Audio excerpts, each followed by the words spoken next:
I am Kurt Tillmans. I'm the game director on Tony Hawk's Pro Skater 3 and 4. I work with Iron Galaxy.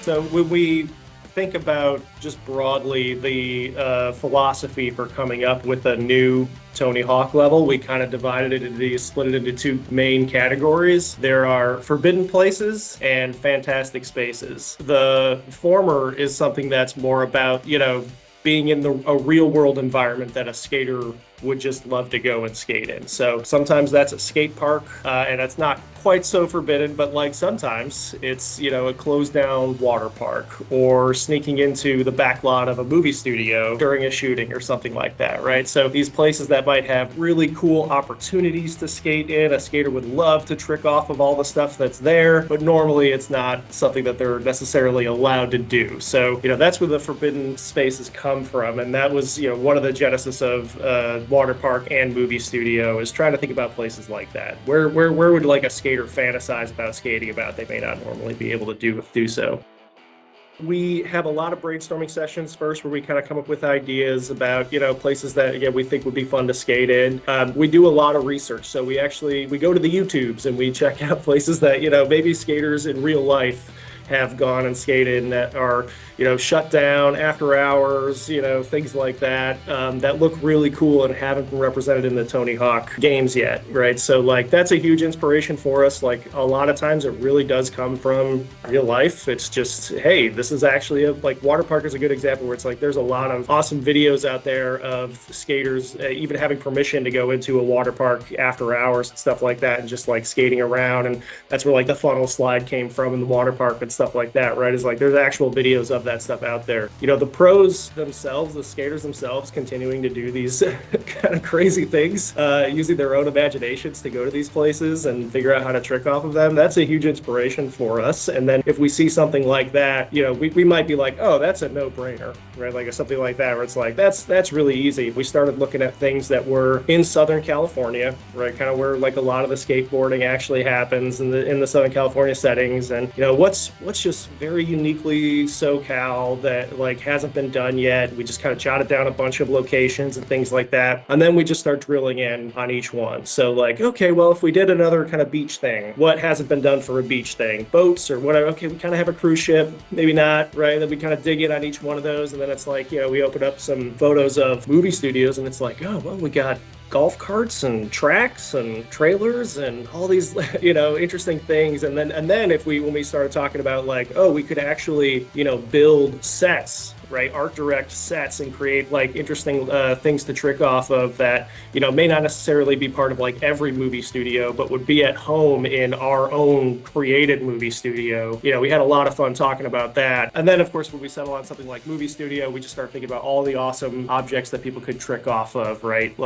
There's grinding on the dolly tracks, and there's getting up on the cranes and all of getting up into the upper areas where all the soundproofing is and the roof and all that kind of stuff, right? So, and then of course try to think of an actual movie set. So we had a lot of brainstorming sessions about what kind of movie is being filmed on this set, and can we create cool narrative stories around that? The fantasy is not that you're skating in the set of your favorite movie. It's that you're sneaking into the back lot of a movie studio. It is interesting because the architecture of Tony Hawk levels, we don't really think about it like real world architecture. We call it Tony Hawk architecture. When you look at a building in the real world, you start thinking about what would I have to do to this building to make it skatable in a Tony Hawk world, right? there are very few solid walls, pillars that go from the ceiling to the ground. The bottom of a pillar is always a quarter pipe, right? That kind of stuff. So you start looking around the world and you're just boy, there's a lot of sharp edges around here. All this stuff would be a ramp or a quarter pipe or something like that. So it's almost reverse engineering thing. So that's one of the ways that it's definitely changed how we look at architecture. The trick, no pun intended, is just to make sure that no matter what direction the player chooses to go in, they always have opportunities to do something cool. right? So like, especially like some of the big goals in the game, movie studio especially, is getting a score run, right? Like you're meant to, score pretty well in like the competition, and then like, beat all the other skaters and stuff like that, right? So like the best way to do that is, well, okay, if I go right, I've got a trick line that I can be successful and I can break off a high combo doing that. If I go left, if I go to the second level, whatever it is. And that is, we really kind of break the park up into these like discrete sections, right? So like the starting area, the right area, the forward area, the interior, the upper area, those were all places where it's like, hey, each of these we kind of have to think of as their own mini level in a way, make sure that they're all fun, that the player can like get great combos in there, and that they transition into the other areas of the level seamlessly so skilled players can continue a combo into those areas. When we showed Tony Hawk the water park for the first time, and he's playing it for the first time, and he is skating in there, he goes to the funnel and he goes through the loop and keeps skating down. And then he looks at us and he's like, I've actually skated that. And we go, yeah, man, we know.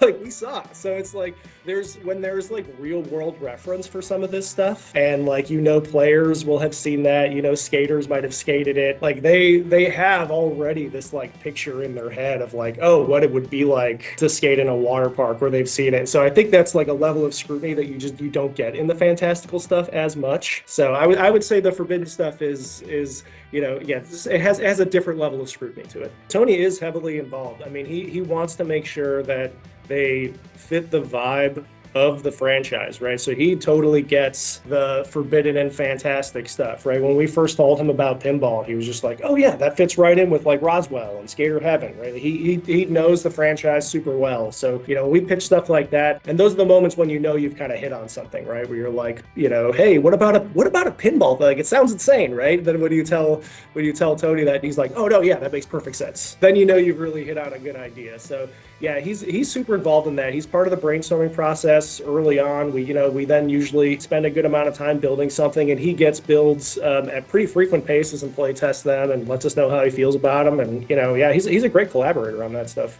When we came up with like water park or movie studio, again, we were not only looking for like a location that hasn't been done before, but we're looking for skating opportunities that the player hasn't had before, right? Like being able to skate down a water slide and actually like, vert back and forth on the slide as you're going down. Like that's just not something that exists in any other park, right? And like movie studio, very similarly, we have this idea of like the dolly track and the verticality and things like that connect. We have a very interesting like secret hidden area in the movie studio as well that like takes you back, like it connects to the verticality options in that park. And so our philosophy at the start was really trying to be like, we should treat this like we found a GDD from Neversoft, right? And it's like, here are all of their ideas for levels that they never got a chance to build, and how would they approach it and all that kind of stuff. So like that was really like our philosophy from the start. Now that people are actually starting to play it, one thing we hear a lot when they play like movie studio or water park, they're like, boy, that was a lot of fun. I don't remember playing that in the original. And we get to go like, yeah, that's ours. So that's like the highest compliment when people cannot distinguish that it's actually a new park. You need to have people on your team that have almost like an encyclopedic knowledge of everything that's been done in the past, right? It's like, you really don't want to like retread anything and say like, this is brand new when it's not, obviously. So when we talk about like every park having its own kind of gameplay identity, you also have to go back into the archives and be like, cool, like, is this actually a new thing? And are we giving players new opportunities here? And one thing we found is that like we really do feel like there's still a lot of room for that in the franchise, right? There's a lot of cool ideas. I mean, really, it's limitless, right? Like human creativity is limitless. So like I think there's still a lot of opportunities for great Tony Hawk gameplay.